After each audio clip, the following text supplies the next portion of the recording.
নমস্কার, আমি বেবি দাস।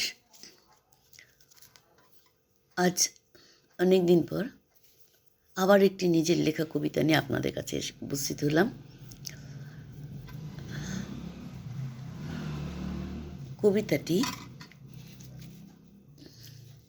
বোধের অন্তরালে এই নামে লিখেছি।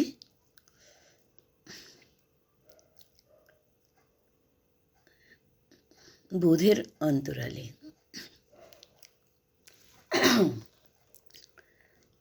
তখনও আকাশে মৃদু আলো আছে, রাত্রিও প্রায় এসে গেছে কাছে।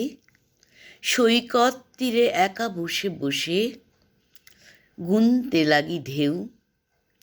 হঠাৎ কাঁধে শীতল স্পর্শ রাখল যেন কেউ।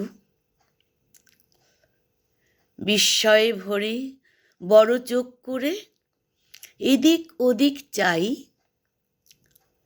কানে এলো, চোখ ছোট কর, ভীষণ যে ভয় পাই। যখন ছিলাম নাবালিকা তখন বাবাই বলতো এ কথা। চিৎকার করে ডাকি, বাবা বাবা।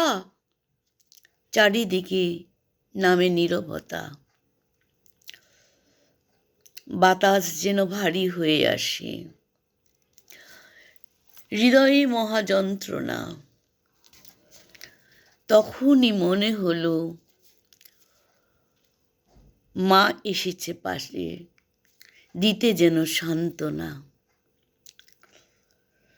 মায়ের বুকের গন্ধ পেলাম, পেলাম আলিঙ্গন। হারানো অতীত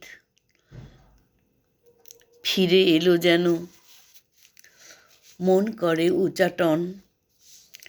মা যেন বলল, ঘরে যাবো না, ঢের হয়েছে যে রাত।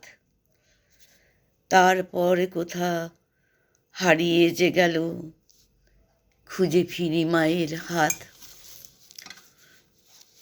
টলমল পায়ে সৈকত ছেড়ে ফিরতে যাব ঘরে।